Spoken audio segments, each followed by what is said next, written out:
बार की बात है, एक तितली और एक मक्खी दोनों में परस्पर मित्रता हो गई और दोनों एक लंबी यात्रा पर चली जा रही थी। रास्ते में विश्राम करने के भाव से थकान जब उन्हें लगी तो उन्हें लगा कि कहीं रुक जाना चाहिए, थोड़ी देर कहीं बैठ के सुस्ता लें, कहीं विश्राम कर लें।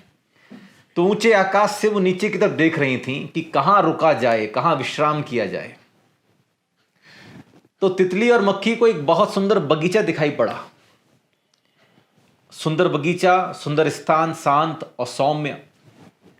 इससे और अच्छी जगह क्या हो सकती थी विश्राम के लिए। तितली और मक्खी थोड़े नीचे आईं और पूरे बगीचे की सुंदरता को निहारने लगी।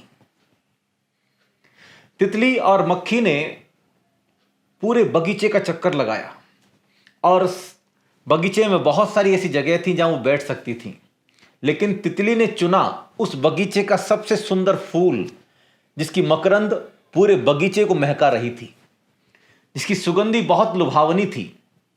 तितली उस फूल पर जाकर के बैठ गई और सुस्ताने लगी।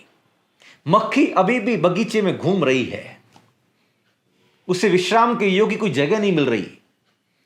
तितली बार बार उसको इशारा कर रही कि फूल बहुत बड़ा है, यहां आ जा, यहां बैठ जा, इससे और अच्छी जगह तुझे कहीं नहीं मिलेगी इस बगीचे में, मैं बैठी हूं ना।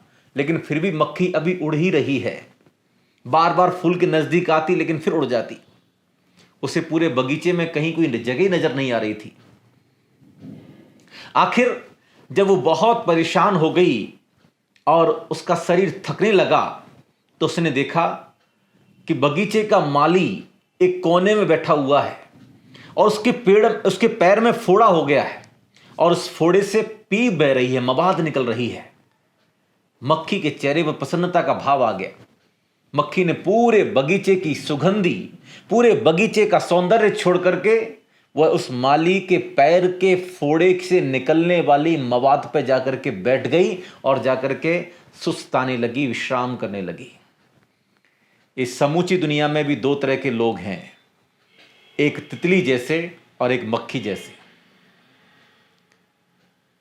तितली ने उस बगीचे की सारी गंदगी, सारी अशुद्धि को छोड़ करके चुना क्या? एक सबसे सुंदर फूल, जिसकी सुगंधी पूरे बगीचे को महका रही थी। मक्खी ने चुनी उस बगीचे को, सारा सौंदर्य छोड़ दिया, बगीचे को छोड़ दिया, गंदगी। गुण ग्रहण का भाव रहे नित, दृष्टि न दोषों पर जावे। जब तक हमारी दृष्टि तितली के समान नहीं बनेगी तब तक हम अपने जीवन में सुख, शांति और समृद्धि को हासिल नहीं कर सकते। इस संसार में हमारी दृष्टि, हमारी सोच, हमारे सोचने का नजरिया, हमारा दृष्टिकोण किस तरीके का है? मक्खी जैसा है या कि तितली जैसा है? हम क्या देखना पसंद करते हैं? हम गुणों को देखना पसंद करते हैं या गंदगी, बुराई और त्रुटि और गलतियों को देखना पसंद करते हैं?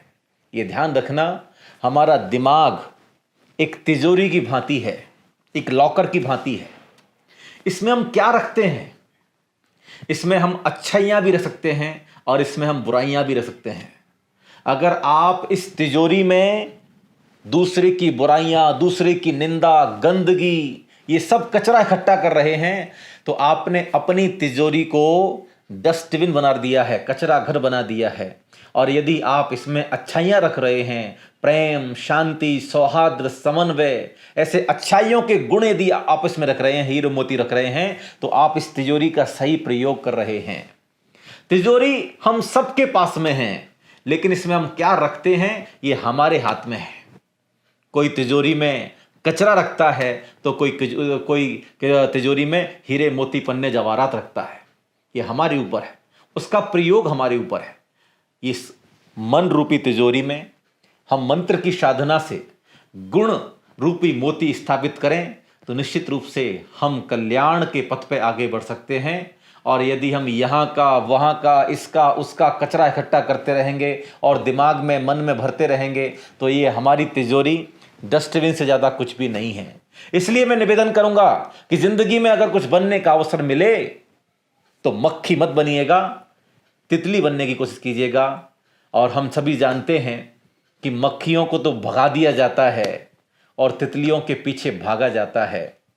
मैंने स्वयं अपने बचपन में वो दिन देखे हैं कि जब कभी बाहर घूमने जाते थे तो बगीचों में तितलियों को पकड़ने के पीछे भागते थे, और कोई एक मक्खी शरीर पर कहीं आके बैठ जाए तो उसे भगाने का हम लोग प्रयास करते हैं।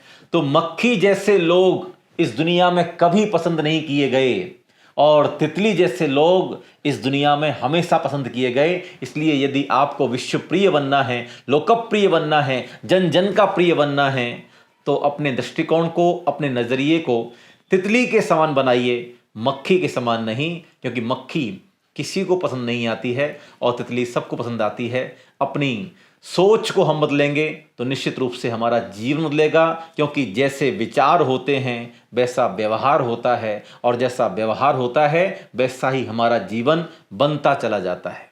तो हम अपने दृष्टिकोण को बदलें, अपने दृष्टिकोण को सकारात्मक बनाएं, अच्छाइयाँ चुनें, अच्छाइयों को अपने जीवन में उतारें, तो निश्चित रूप से हमारा पूरा जीवन अच्छा बनेगा, सच्चा बनेगा। और अच्छा जीवन भगवान का प्रिय होता है।